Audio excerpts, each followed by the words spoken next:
आज मत हो गया था ठंडा ज्वर बारी जोरे ये हल हल को कहला से मत कहला गोटे 90 आन के मार दे ठंडा ज्वर पूरा छड़ जाएगा। तापर सब लोग ये बात कर रहा है कि तू 150 दे मैं 150 देगा 90 एक लाख मारेगा।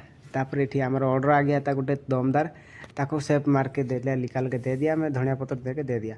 तापर आ गया तो ऊपर को थोड़ा मेरे को भारी अच्छा नहीं लग रहा था।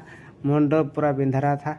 ऊपर आके थोड़ा देखा तापर मैं को समझ में नहीं आया कि ऊपर को ईटा माकड़ा कैसे लेके गया गोटे घर ऊपर किंतु बना दिया मंदिर गोटे बना दिया है। तापर हल लगाया देखा ये सजासुजी चल रहा है कहीं आज 100 लोगों का पार्टी है।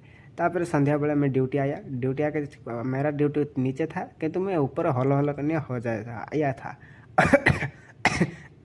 तापर इधर देखा सब बैठ के खा रहा है और बिरयानी इधर है सूप भी है बाकी सब खत्म हो गया है।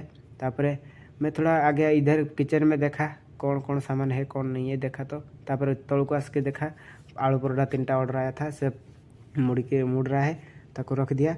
तापर फटाफट बेल की दिया कहीं ना पिकअप कार रेडी हो गया था ताको अभी मार के देगा पिकअप करदेव बस सैला। तापर मुझे मार दिया भाटी में भाटी बहुत ठंडा था ताको गैस लगे कि मारा कहीं ना गर्म हो गया तो जल्दी नहीं बाहरेगा नहीं तो कड़ा पड़ जाएगा। तापर ऑर्डर आया था सोया चाप टिक्का जोड़ा सेफ बना के दे रहा है हम देख रहा है। बाय बाय देखा होगा कल।